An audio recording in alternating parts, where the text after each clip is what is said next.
আসসালামু আলাইকুম প্রিয় দর্শক, অন্য মঞ্চের আলোচনায় আমাদের আজকের অতিথি প্রিয় দর্শক, সাজ্জাদ কাদিরের শুভেচ্ছা নিন। এই মুহূর্তে আমরা একটু পেছন দিকে ফিরে যাব। প্রায় 20 মাস আগে শেখ হাসিনা সরকারের পতন, সেনাবাহিনী ও ডিজিএফআই কর্মকর্তাদের গোপন ভূমিকা। আমরা একটু ইনসাইড স্টোরিতে আবারও আজকে 20 মাস পরে ফিরে যাব। আমরা গত 20 মাস যাবত শেখ হাসিনা পতনের নানা ইনসাইড স্টোরি বিভিন্ন সময়ে ভিডিওতে তুলে ধরেছি আপনাদের সামনে।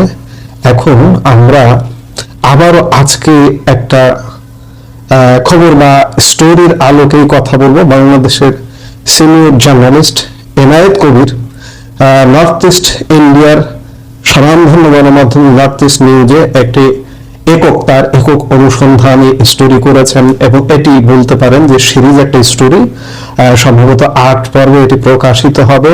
আজকে আমরা ইতিমধ্যে প্রথম পর্ব পেয়েছি। এই প্রথম পর্বে তিনি কি বলেছেন আমরা সেটি দেখব, আমরা সবাই মিলে দেখব। দর্শক, আপনি, আমি, আমরা ইনসাইড স্টোরিটা আরেকবার।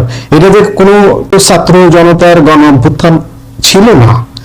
এই পাঠ বাংলাদেশ যতদিন থাকবে, এই পৃথিবী যতদিন থাকবে, এই পাঠ চর্চা হতেই থাকবে। আপনারা নিশ্চয়ই নবাব সিরাজউদ্দৌলার পাঠ এখনো ভুলেননি বা পাঠ বন্ধ করেননি। পৃথিবী যতদিন থাকবে ততদিন নবাবের পতনের সেই ষড়যন্ত্রের কাহিনী সারা পৃথিবী ব্যাপী ছড়িয়ে যাবে। ঠিক শেখ হাসিনা পতনের ষড়যন্ত্রের যে কাহিনী, সেই কাহিনী আজীবন চর্চা হবে। আমরা সেই চর্চায় ঢুকতে চাই। চলুন। 2024 সালের 5 আগস্ট বাংলাদেশে যা ঘটেছিল তা কেবল একটি অভ্যুত্থান ছিল না, বরং এর পেছনে ছিল পর্দার আড়ালের কিছু অভাবনীয় পরিকল্পনা। শেখ হাসিনা সরকারের পতন কি কেবল ছাত্রদের আন্দোলন ছিল, নাকি এর পেছনে সেনাবাহিনী এবং গোয়েন্দা সংস্থা ডিজিএফআই এর উচ্চপদস্থ কর্মকর্তাদের একটি কৌশলগত অবস্থান ছিল? উত্তর পূর্ব ভারতের প্রভাবশালী সংবাদ মাধ্যম নর্থ ইস্ট নিউজের একটি চাঞ্চল্যকর প্রতিবেদনের আলোকে আমরা বিশ্লেষণ করব সেই সিক্রেট রোল বা গোপন ভূমিকা সম্পর্কে। প্রতিবেদনের শুরুতেই বলা হয়েছে, শেখ হাসিনার পতন কোনো আকস্মিক ঘটনা ছিল না। যখন ছাত্র জনতার আন্দোলন তুলে, তখন সরকারের ভেতরে ভাঙন ধরতে শুরু করেছিল। নর্থ ইস্ট নিউজ দাবি করছে, সেনাবাহিনীর একটি অংশ এবং ডিজিএফআই এর বেশ কয়েকজন প্রভাবশালী কর্মকর্তা পর্দার আড়াল থেকে এমন এক পরিস্থিতি তৈরি করেছিলেন যাতে শেখ হাসিনা ক্ষমতা ছাড়তে বাধ্য হন। প্রতিবেদনে উল্লেখ করা হয়েছে, সেনাপ্রধান জেনারেল ওয়াকারুজ্জামান যখন বুঝতে পারলেন যে দেশের সাধারণ মানুষ এবং নিম্ন স্তরের সেনা সদস্যরা সরাসরি জনগণের ওপর গুলি চালানোর বিরুদ্ধে, তখন থেকে দৃশ্যপট বদলাতে শুরু করে। কিন্তু এর পেছনে মূল অনুঘটক হিসেবে কাজ করেছিল ডিজিএফআই এর কিছু গোপন মুভমেন্ট। প্রতিবেদনের প্রতিটি লাইন যদি আমরা বিশ্লেষণ করি, তবে দেখা যায় আন্দোলনের শেষ কয়েকদিন শেখ হাসিনাকে জানানো হয়েছিল যে পরিস্থিতি নিয়ন্ত্রণে, কিন্তু বাস্তবে গোয়েন্দা তথ্যের একটি বড় অংশ তার কাছে গোপন রাখা হয়েছিল। ডিজিএফআই এর ভেতরে থাকা কিছু অফিসার যারা দীর্ঘদিন ধরে সিস্টেমের পরিবর্তন চাইছিলেন, তারা সরাসরি আন্দোলনকারীদের দমনে অনিচ্ছা প্রকাশ করেন। নর্থ ইস্ট নিউজের মতে 5 আগস্ট সকালে যখন লং মার্চ টু ঢাকা কর্মসূচি শুরু হয়, তখন গোয়েন্দা কর্মকর্তারা রিপোর্ট দেন যে জনস্রোত ঠেকানো এখন অসম্ভব। এই মিথ্যা বা অতিরঞ্জিত ভয় নয়, বরং মাঠ পর্যায়ের কঠোর সত্যটি শেখ হাসিনাকে এমনভাবে শোনানো হয়েছিল যেন তিনি মানসিকভাবে ভেঙে পড়েন। সেনাবাহিনী পরিষ্কার জানিয়ে দিয়েছিল তারা বেসামরিক জনগণের ওপর কোনো ম্যাসাকার বা গণহত্যা চালাতে পারবে না। আজকের পর্বের এই স্টোরিটির খুব গুরুত্বপূর্ণ অংশ হলো সেই 45 মিনিটের আলটিমেটাম। প্রতিবেদনে বলা হয়েছে, সেনাবাহিনীর শীর্ষ কর্মকর্তারা যখন শেখ হাসিনার বাসভবন গণভবনে পৌঁছান, তখন পরিস্থিতি ছিল চরম উত্তেজনার। ডিজিএফআই এর কর্মকর্তারা কৌশলে শেখ হাসিনার ঘনিষ্ঠ সহযোগীর থেকে তাকে বিচ্ছিন্ন করে ফেলেন। রিপোর্ট অনুযায়ী শেখ হাসিনা শুরুতে পদত্যাগ করতে রাজি ছিলেন না, কিন্তু সেনাবাহিনীর গোয়েন্দা তাকে বোঝাতে সক্ষম হয় যে সেনাবাহিনী যদি সরে দাঁড়ায়, তবে গণভবনে জনতা ঢুকে পড়লে তার নিরাপত্তা নিশ্চিত করা সম্ভব হবে না। এখানে গুরুত্বপূর্ণ ভূমিকা পালন করেছিলেন কিছু তরুণ অফিসার এবং ব্রিগেডিয়ার জেনারেল পদমর্যাদার কর্মকর্তারা, যারা সেনা প্রধানকে ক্রমাগত চাপে রেখেছিলেন যেন কোনোভাবেই সাধারণ মানুষের ওপর রক্তপাত না হয়। এই সাইলেন্ট রিভোল্ট বা নীরব বিদ্রোহ ছিল শেখ হাসিনা সরকারের কফিনের শেষ পেরে। নর্থ ইস্ট নিউজ আরো ইঙ্গিত দিয়েছে যে এই পুরো প্রক্রিয়ায় প্রতিবেশী দেশের গোয়েন্দা সংস্থাগুলো এবং পশ্চিমা বিশ্বের কিছু সংকেত গুরুত্বপূর্ণ ছিল। ডিজিএফআই এর কর্মকর্তারা জানতেন যদি তারা শেখ হাসিনার পক্ষ নিয়ে শক্ত অবস্থান নেন তবে বাংলাদেশ আন্তর্জাতিকভাবে নিষেধাজ্ঞার কবলে পড়তে পারে। সেনাবাহিনীর কর্মকর্তাদের এই গোপন ভূমিকা মূলত একটি পেশাদার অবস্থান ছিল নাকি রাজনৈতিক পরিবর্তনের অংশ তা নিয়ে বিতর্ক থাকতে পারে। তবে প্রতিবেদনের সার কথা হলো 5 অগাস্টের নাটকীয় পতন কেবল রাজপথের শক্তিতে হয়নি, বরং ক্ষমতার ভেতর মহলের অর্থাৎ ডিজিএফআই ও সেনাবাহিনীর কৌশলী হাত বদল এই পতনকে ত্বরান্বিত করেছিল। শেখ হাসিনাকে কার্যত একটি ডেড এন্ড বা অন্ধকার গলিতে নিয়ে দাঁড় করানো হয়েছিল, যেখান থেকে পলায়ন ছাড়া আর কোনো পথ খোলা ছিল না। নর্থ ইস্ট নিউজের এই বিশ্লেষণটি বাংলাদেশের রাজনৈতিক ইতিহাসের এক গুরুত্বপূর্ণ দলিল হয়ে থাকবে। সরকারের ভেতর থেকে কিভাবে সমর্থন তুলে নেওয়া হয়েছিল এবং ডিজিএফআই কিভাবে নীরব থেকে এক বিশাল পরিবর্তনকে সফল হতে সাহায্য করেছিল তা আজ স্পষ্ট। দর্শক, আপনারা কি মনে করেন সেনাবাহিনী ও ডিজিএফআই এর এই ভূমিকা কি দেশ বাঁচানোর জন্য ছিল নাকি এর পেছনে অন্য কোনো সমীকরণ ছিল? কমেন্ট করে আমাদের জানান। এই মুহূর্তের ভিডিও থেকে আমরা বিদায় নিতে চাইছি। সবাই ভালো থাকুন, সুস্থ থাকুন, দেখা হবে পরবর্তী ভিডিওতে।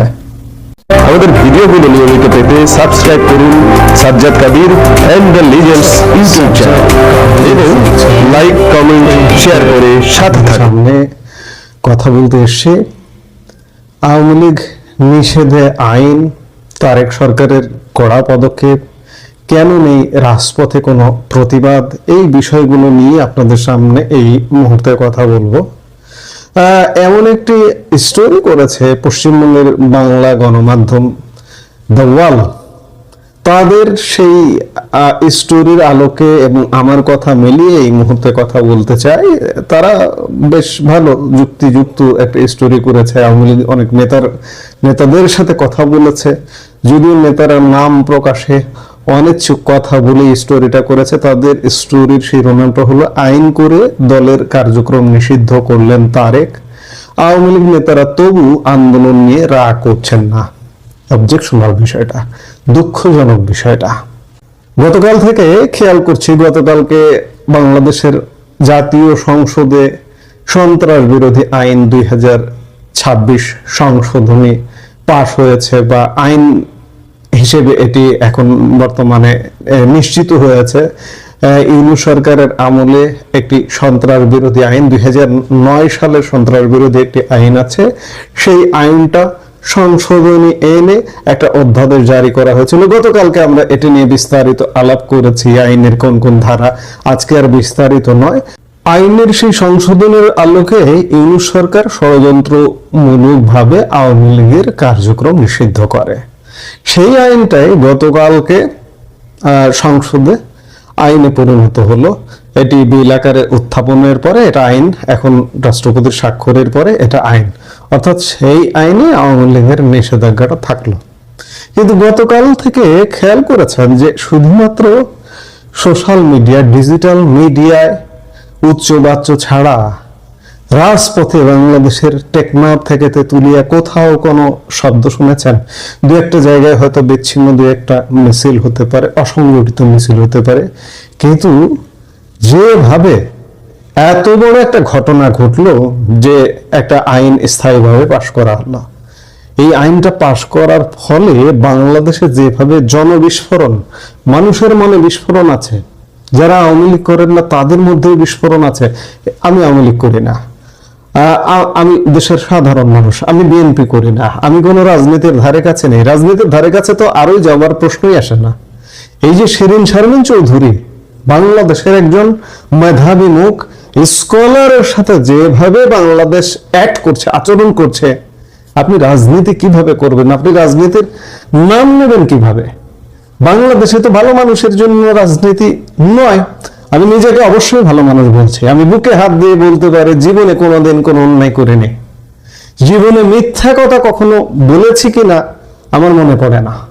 আমি নিজেকে নিজে গ্যারান্টি দিয়ে বলতে পারি, আমি আগে নিজেকে চিনি, তারপর অন্যকে চিনি। নো দাই সেলফ, এই কথাটা আমি মাথায় রাখি। তো কাজেই রাজনীতির নাম নেওয়ার তো প্রশ্নই আসে না। আমি যেটি বলছিলাম যে বাংলাদেশের কোথাও কোনো সাড়া শব্দ নেই। আওয়ামী লীগ এত বড় একটা দল, প্রায় ৭৭ বছর বয়সী একটি রাজনৈতিক দল, দেশ ভাগের পর থেকে 1952 ভাষা আন্দোলন থেকে শুরু করে আমাদের মহান মুক্তিযুদ্ধ পর্যন্ত, বাংলাদেশ এনে দেওয়া পর্যন্ত, আজকে বাংলাদেশের জাতীয় পতাকা আওয়ামী লীগ সরকারের গড়া, আজকে জাতীয় সঙ্গীত বাংলাদেশ আওয়ামী লীগ সরকারের গড়া, আজকে মুদ্রা ব্যবস্থা বাংলাদেশ সরকারের গড়া, আজকে কোন কিছু নেই বাংলাদেশে। আপনি যেখানে হাত দেবেন সেটাই হচ্ছে আওয়ামী লীগ সরকার দিয়ে গড়া। এই দেশটা গড়া, দেশটার জন্ম দেওয়া, এবং জন্মের পরে যে 3.5 বছর মাত্র সময় পেয়েছিল, সেই 3.5 বছরে বাংলাদেশকে গড়ে তোলার মূল কারিগর আওয়ামী লীগ। অথচ একজন দেশের নাগরিক হিসেবে আপনার কোনো দল করার দরকার নেই। আপনি একবার ভাবুন যে সেই দলটা নিষিদ্ধ, আসলে কি সেই দলটা নিষিদ্ধ রাখা যাবে? যাবে না। শুধুমাত্র নেতৃত্বের অভাবের কারণে এই মুহূর্তে আওয়ামী লীগের নেতৃত্ব তীব্রভাবে অভাব। প্রধান নেতা থেকে শুরু করে সব জায়গায় গলদ, যার কারণে আজকে এই দশা। এই যে বিদেশিরা বলে, তৃতীয় শক্তি বলি, বাংলাদেশকে ব্যর্থ করে দিয়েছে, ব্যর্থ করে দিচ্ছে। এর শেষ কথায় আমরা এই মুহূর্তের বাংলাদেশে বসে বলতে পারি না। আজকে হয়তো অনেক দুঃখের কথা বলবো, আজকে হয়তো অনেক ক্ষোভের কথা বলবো, আমার কথা শুনে হয়তো অনেকের পছন্দ নাও হতে পারে, আওয়ামী লীগের বিপক্ষে কথা যেতে পারে, তাতে আবার কিচ্ছু যায় আসে না। আমি আওয়ামী লীগ বিএনপি রাজনীতির ধার ধারে না। আজকে আমার মনে হয় যে এই দেশে কেন আমার জন্ম, আমি কেন আমার আদি দেশ, যদি আমি বলি আজকে আমাদের দুঃখের সাথেই বলতে হয়, আমি ভারতবর্ষের অংশ ছিলাম এক সময়। দেশভাগটা কেন হলো? এই দেশভাগটা কেন হলো এটা নিয়ে আমার এখন প্রশ্ন। আজকে যদি বিশাল ভারতের অংশ আমরা থাকতাম, তাহলে হয়তো আজকে এইভাবে এই পরিস্থিতির শিকার হতাম না, এতটা নাস্তানাবুদ হতে পারতাম না। আজকে আমরা পদে পদে নাস্তানাবুদ হচ্ছি। আমি শুরুতেই বলেছি, আশ্চর্যের বিষয় হলো দল নিষিদ্ধ হওয়ার মতো এত বড় ঘটনার পরেও আওয়ামী লীগ নেতাদের মধ্যে রাজপথে নামার কোনো লক্ষণ নেই। কেন এই নীরবতা? তবে কি আওয়ামী লীগের অবস্থা, আওয়ামী লীগের শাসনকালে 16 বছরের যে সময়টা ছিল, সেই সময়ে বিএনপির যে করুণ অবস্থা ছিল, সেই করুণ অবস্থার চেয়েও কি আওয়ামী লীগের অবস্থা আজকে খারাপ? আজকে প্রশ্ন আসছে। আওয়ামী লীগের নিষেধাজ্ঞা জারি আছে একটা নির্বাহী আদেশের মাধ্যমে। আমি গতকালকেও বলেছি, নির্বাহী আদেশটা যদি এখন উঠিয়ে নেওয়া হয়, তাহলে উঠিয়ে নেবে কিভাবে? আপনার তো চাপ সৃষ্টি করতে হবে দেশীয় এই মাটি থেকে আন্তর্জাতিকভাবে, তাহলে নির্বাহী আদেশটা উঠে যাবে। যে আইনি পাশ হোক না কেন, যে কঠোর আইনি পাশ হোক না কেন, কঠোর আইন পাশ হয়েছে, ওই কঠোর আইনের আওতায় আজকে যারা পাশ করেছে, কালকে তারাও পড়তে পারে। এটা তাদের জন্য বুমেরাং হতে পারে। কিন্তু এই যে আওয়ামী লীগের নিষেধাজ্ঞায় যে নির্বাহী আদেশটা আছে, এই আদেশটা যদি প্রত্যাহার করা হয় আরেকটা আদেশ দিয়ে, যে এত তারিখে যে আদেশটা জারি করা হয়েছিল 2025-এর 12 মে, সেই আদেশ প্রত্যাহার করা হলো, তাহলে আওয়ামী লীগ স্বাভাবিক কার্যক্রমে ফিরবে। আমি বারবার বলছি, এতে বিভ্রান্ত হওয়ার কিছু নেই যে সংসদে আইন পাশ করে আওয়ামী লীগের নিষেধাজ্ঞা জারি করা হয়েছে, এই আওয়ামী লীগের নিষেধাজ্ঞা উঠাইতে হলে আবার সংসদে যেতে হবে, এমন কোনো কিছু না। কিন্তু যে ওই আইনটা রদ করতে হবে না, ওই আইন রদ করার দরকার নেই, শুধু আরেকটা নির্বাহী আদেশ দিতে হবে যে এই নির্বাহী আদেশটা উইথড্র করা হলো। আওয়ামী লীগের নিষেধাজ্ঞা এখন একটা স্থায়ী রূপ পেয়েছে। এই সিদ্ধান্তের প্রতিক্রিয়ায় আওয়ামী লীগ দলগতভাবে জাস্ট একটা বিবৃতি দিয়ে খালাস হয়ে গেছে। কিন্তু সমস্যাটা অন্য জায়গায়। দলের তৃণমূল কর্মীরা বলছেন যে শুধু বিবৃতি দিয়ে কি হবে, তারা প্রচন্ড হতাশ। আসলে তৃণমূলের বক্তব্য হলো, শুরুতে বলা হয়েছিল নতুন সরকারকে কিছুটা সময় দেওয়া হচ্ছে, তাই কোনো বড় কর্মসূচি নেই। কিন্তু এখন তো অস্তিত্ব নিয়েই টান পড়ছে। সরকার একের পর এক আইন করে দলকে কোণঠাসা করছে, অথচ শীর্ষ নেতৃত্ব এখনো উচ্চবাচ্য করছে না। আপনি আওয়ামী লীগ করেন, সাপোজ আপনি আওয়ামী লীগের তৃণমূলের একজন নেতা, ধরেন একটি জেলার নেতা, আপনি জানেন যে আপনার দল কি করতে যাচ্ছে, কি তার পরিকল্পনা, এই যে 20 মাসে কি ছিল, আগামীতে কি আছে, আপনি জানেন? কেউ বলতে পারবেন? যদি জেনে থাকেন একটু কমেন্ট করেন। আমি দ্য ওয়ালের রেফারেন্স দিয়ে আলাপটা করছি। দেওয়াল এই ঘটনাটা নিয়ে বেশ গভীরে যাবার চেষ্টা করেছে এবং তারা দলের প্রথম সারির কয়েকজন নেতার সাথে যোগাযোগও করেছে। তখন এক চাঞ্চল্যকর তথ্য পেয়েছে দেওয়াল। নেতারা বলছেন, আন্দোলন নিয়ে সম্প্রতি দলের ভেতরে কোনো কার্যকর বৈঠকই হয়নি। বিশেষ করে শেখ হাসিনাকে মৃত্যুদণ্ড দেওয়ার প্রতিবাদে যে দেশব্যাপী হরতাল ডাকা হয়েছিল তা সফল করতে না পারার পর থেকে শীর্ষ নেতৃত্ব যেন খোলসের ভেতরে আবারও ঢুকে পড়েছে। একটু একটু বের হয়, আবার ঢুকে পড়ে। অবস্থাটা এই রকম। সবচেয়ে অবাক করা বিষয় হলো, এই সংকটকালে নেতারা নিজেদের নাম প্রকাশ করতে ভয় পান। তারা বলছেন, বিএনপি ক্ষমতায় আসছে এটা স্পষ্ট হওয়ার পর থেকেই অনেক প্রভাবশালী নেতার মুখ বন্ধ হয়ে গেছে। বিপরীতে মাঝারি স্তরের নেতা এখনো তারেক রহমান ও বিএনপির বিরুদ্ধে কিছুটা সরব, যা আবার অনেক প্রবীণ নেতার পছন্দ নয়। অর্থাৎ দল যখন নিষিদ্ধ হওয়ার মুখে, তখনও আওয়ামী লীগের অন্দরে গোষ্ঠীবাজি আর অন্তর্দ্বন্দ্ব থামছে না। নিজেরা মারামারি ফাটাফাটি করে শেষ করে দিচ্ছে।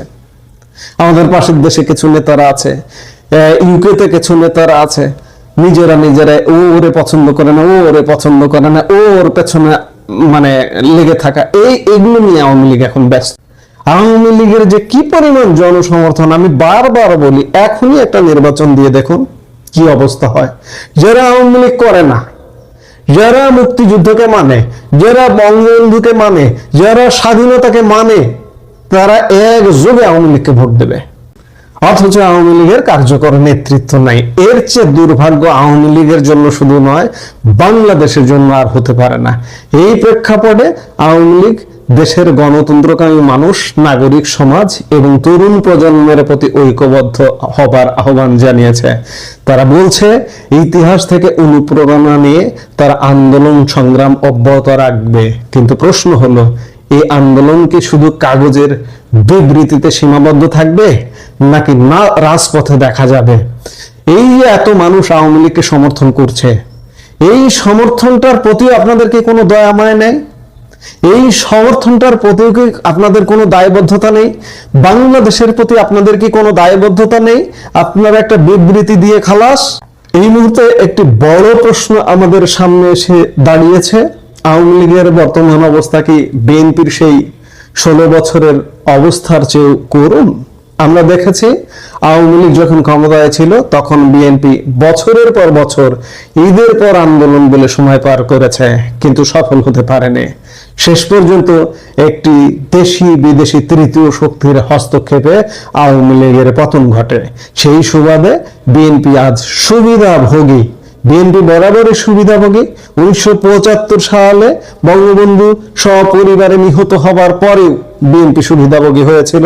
আজকে 2024 সালের আওয়ামী লীগ সরকার পতনের পরেও পতন করলো আর একটা শক্তি, তৃতীয় শক্তি। সুবিধা নিল বিএনপি, সুবিধাভোগী বিএনপি। এখন প্রশ্ন আসছে, তাহলে কি আওয়ামী লীগের অস্তিত্ব রক্ষায় কি কোনো তৃতীয় শক্তির প্রয়োজন হবে? সেই শক্তি কবে আসবে?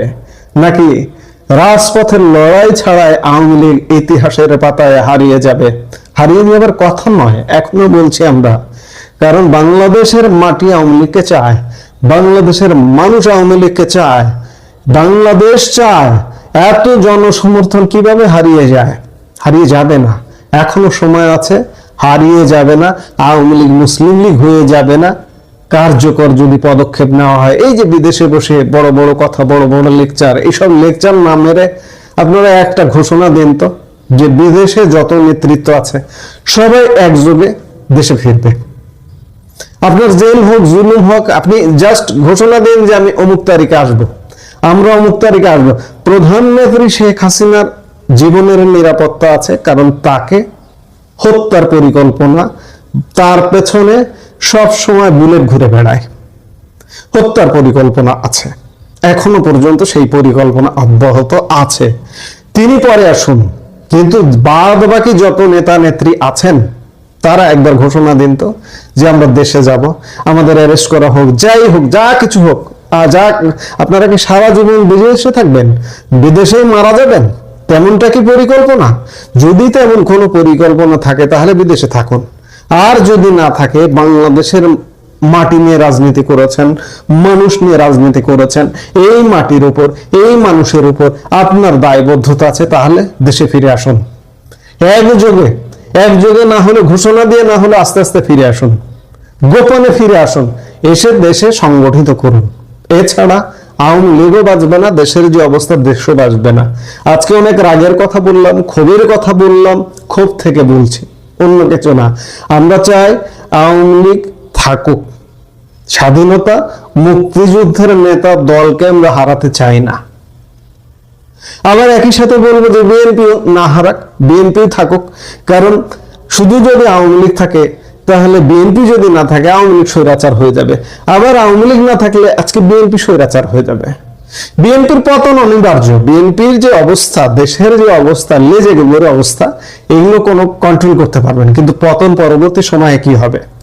আওয়ামী লীগ যদি শক্তি সামর্থ্য নিয়ে না আসতে পারে, ওই যে তৃতীয় শক্তিটা পতন ঘটিয়েছে বাংলাদেশকে ব্যর্থ করার জন্য, ওই শক্তিটা কিন্তু এখনো চান্সে আছে। ওই শক্তিটা সফল হবে না, আমরা বলছি সফল হবে না, এখানে সফল হতে দেবে না ভূ রাজনীতি। কিন্তু যদি সফল হয়ে যায় তখন কি হবে? এই শঙ্কাটা থেকে যায়। এই কারণে এইসব বাদ দিন, আওয়ামী লীগ দেশে ফিরো না, আওয়ামী লীগ দেশে আসুন। নিষিদ্ধ কি হয়েছে? নিষিদ্ধের জন্য যে শাস্তির একটা বিধান করার কথা ছিল, সেই শাস্তিটা কিন্তু দেওয়া হয়নি। জাস্ট যেভাবে অধ্যাদেশ জারি করা হয়েছিল সেইভাবে আইনটা পাশ করা হয়েছে। এটা 2025 থেকেই আছে, এখনো আছে, এখন সংসদে এটা পার্মানেন্ট একটা আইন হয়ে গেল। এতটুকুই পার্থক্য, এছাড়া বড় ধরনের মোটা দাগের কোনো পার্থক্য নেই। লড়াই করতে হবে, সংগ্রাম করতে হবে, করে প্রতিষ্ঠিত হতে হবে। এবং ওই নির্বাহী আদেশটা বিএনপি কেন উঠাবে? ফাঁকা ফিল্ডে যদি গোল দেওয়া যায় তাহলে তো গোল দিয়ে দিবে। নির্বাহী আদেশ ওঠানোর মতো পরিস্থিতি ক্রিয়েট করতে হবে।